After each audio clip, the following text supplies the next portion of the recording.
देश में हिंदुओं पर अत्याचार की सारी हदें पार हो गई हैं।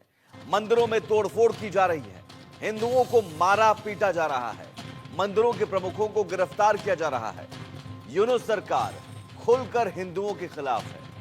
अब सवाल यह है कि जब बांग्लादेश में हिंदुओं को हर वक्त डर है, तो बांग्लादेश के हिंदू क्या करें और कब तक हिंदुओं पर अत्याचार होता रहेगा? इन्हीं सवालों को लेकर आज हमने सर्वे किया है। हमने कई सारे सवाल पूछे हैं और उन सवालों के जवाब भी आए हैं। एक एक कर हम सवाल और जवाब बताते हैं आपको। हमने दर्शकों से पहला सवाल पूछा कि क्या हिंदुओं को अब बांग्लादेश छोड़ देना चाहिए? इसके जवाब में 28% लोगों ने कहा हां, 72% लोगों ने कहा नहीं, बांग्लादेश छोड़ने की नौबत नहीं आई है, हिंदुओं को नहीं छोड़ना चाहिए। जबकि जो बाकी लोग हैं उन्होंने जो राय कह नहीं सकते, कोई दर्शक किसी भी ने भी ये नहीं कहा कि हम कह नहीं सकते। 28% लोगों ने कहा छोड़ देनी चाहिए, 72% लोगों ने कहा नहीं छोड़नी चाहिए। सवाल एक और, क्या बांग्लादेश में शांति सेना की तैनाती कर देनी चाहिए, यूएन पीस कीपिंग फोर्सेस की तैनाती होनी चाहिए? 90% लोगों ने कहा हां, अब वक्त आ गया है कि शांति सेना वहां पर बहाल की जाए, शांति सेना की तैनाती हो। बांग्लादेश की पुलिस, बांग्लादेश की सरकार, बांग्लादेश की सेना के भरोसे नहीं। 9% लोगों ने कहा नहीं, 1% लोगों ने कहा कह नहीं सकते। हम अपने मेहमानों के पास भी जाएंगे, उनसे भी समझने की कोशिश करेंगे कि आखिर अब आगे क्या, कब तक हम हाथ पर हाथ धरे बैठे रहें, देखते रहें? कुछ और भी सवाल हमने पूछे, उन सवालों के जवाब भी आपको बताएंगे। लेकिन आप हमारे साथ जो मेहमान जुड़े हुए हैं, हिमांशु भट्ट हैं वरिष्ठ पत्रकार, और मनन द्विवेदी हैं विदेश मामलों के जानकार, स्वामी अमृतानंद हैं हिंदू धर्मगुरु। स्वामी जी, सबसे पहले आपसे ही सवाल, और हम दर्शकों से भी सवाल हमने रखा है कि भाई हिंदुओं को क्या बांग्लादेश छोड़ देना चाहिए? अब तो अति हद हो गई है। चिन्मय प्रभु को गिरफ्तार किया जाता है, फिर उनको खाना देने के लिए 2 संत जाते हैं जेल, उन्हें गिरफ्तार कर लिया जाता है, एक और संत को गिरफ्तार कर लिया जाता है, फिर चिन्मय प्रभु के वकील पर ब्रूटली अटैक होता है, जानलेवा हमला होता है, वो जमानत के लिए सुनवाई होनी थी, कोर्ट नहीं जा पाते हैं। तो अब तो ये खुला खेल है, वहां पर हिंदुओं को बचाने के लिए कोई नहीं है। पहले तो आपके सभी दर्शकों को और आपको जय श्री कृष्ण।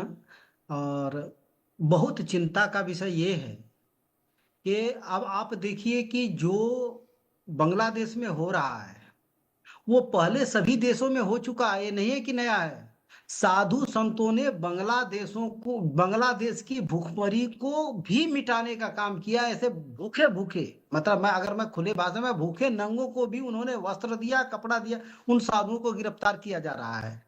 ये अब हिंदुओं को, चाहे वो बांग्लादेश के हों, चाहे भारत के हों, चाहे विश्व के कहीं के भी हों, हिंदुओं को वही काम करना चाहिए जो ये तथाकथित शांति प्रिय लोग करते हैं।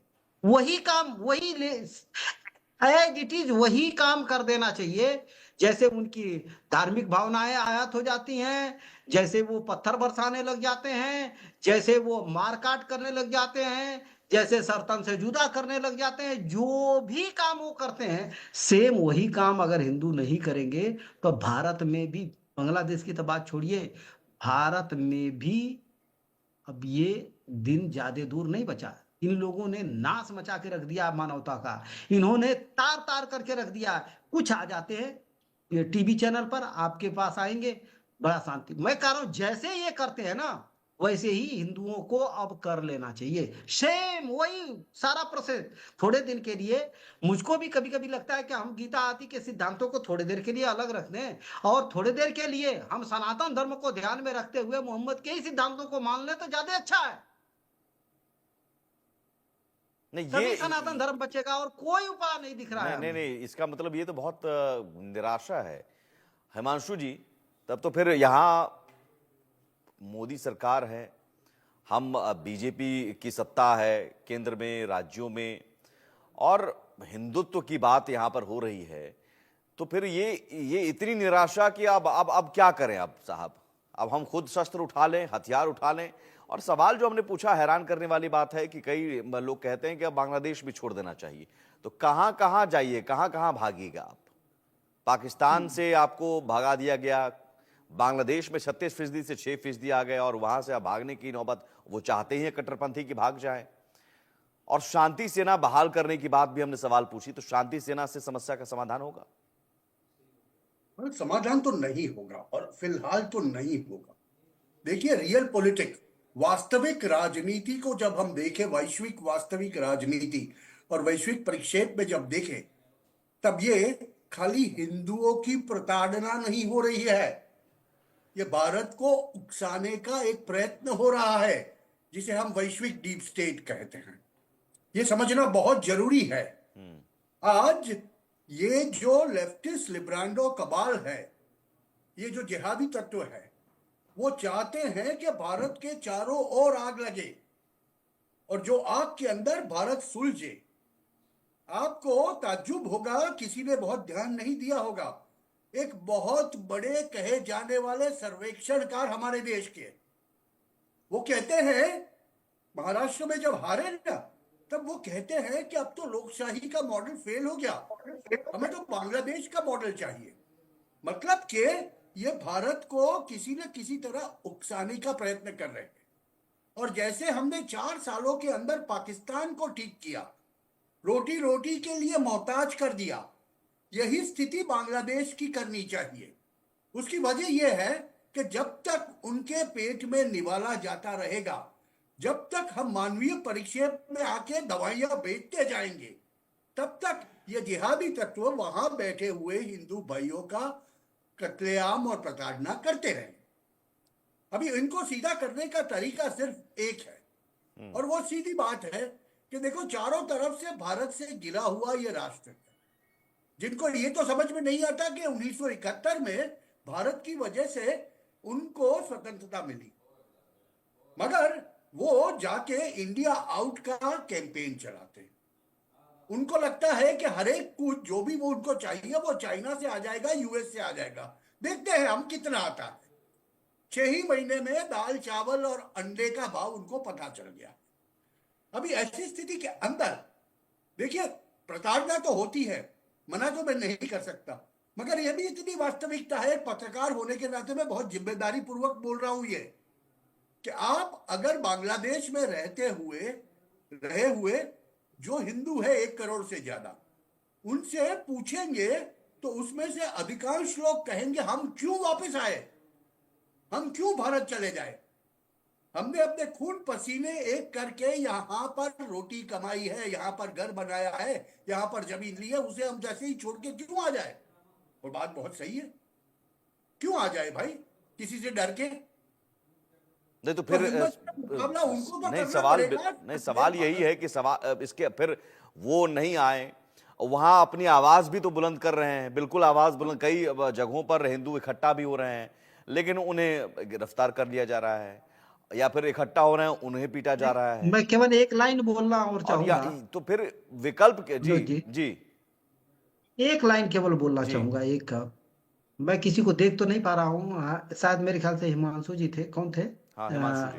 मैं हिमांशु जी को मैं प्रणाम करते हुए खाली इतनी सी बात कह रहा हूँ कि ये देश को उकसाने की नहीं है प्रक्रिया, इसको थोड़ा सा सुधार करने की चीज है। विश्व में मानवीय सभ्यता को समाप्त करने की प्रक्रिया है, जिसको रोके रखे अगर विश्व में कोई, तो वो सनातन हिंदू धर्म ही है, जो विश्व में मानवीय सभ्यता को और उसको मिटा देने की प्रक्रिया है। बांग्लादेश का मैटर नहीं है, उससे भी भयानक भारत में होने वाला है, लिख के रख लीजिए आप। बस इतना कह रहा था, बाकी आगे बताऊंगा आपको। नहीं, ये चीज मैं मानता हूं, मगर आज की वैश्विक परिस्थितियां जो है, उस पर से हमें यह पता चलता है कि जब तक 20 जनवरी नहीं हो जाएगा, ट्रंप आके नहीं बैठेंगे, तब तक का ये एडमिनिस्ट्रेशन, ये जो बिचौलिया एडमिनिस्ट्रेशन है, वो ऐसी चीजें दुनिया भर में करवाता रहेगा। ठीक है, तो क्या मनन, ठीक है, तो इसका बेहतर जवाब मनन द्विवेदी जी, तो क्या यही बात है? तो क्या 20 जनवरी तक हम देखते रहे हिंदुओं को मरते हुए, उन पर हमला होते हुए? 20 जनवरी तक हम ट्रंप का इंतजार करें, डोनाल्ड ट्रंप आएंगे तो सब कुछ ठीक हो जाएगा, ऐसा है क्या? ये ऐसा तो मेरे हिसाब से अमेरिका के पास भी या फिर प्रेसिडेंट डोनाल्ड ट्रंप के पास भी कोई छड़ी नहीं है, कोई ऐसा मैजिक वर्ड नहीं है कि वो 1-2 दिन में या 1 महीने में जो बांग्लादेश में हिंदुओं के अगेंस्ट जो जेनोसाइड हो रहा है, हमको बल्कि शब्द यूज करना चाहिए जेनोसाइड, उसको रोक सकें। पर मुझे ऐसा लगता है कि ये कोई नई बात नहीं है, ये बिल्कुल भी नई बात नहीं है कि बांग्लादेश में हिंदुओं को प्रताड़ित किया जा रहा है। अगर हम 1965 के इंडिया पाकिस्तान वॉर को देखें, इतिहास के पन्ने उल्टे हैं, इतिहास को समझना यहाँ पे बहुत जरूरी है।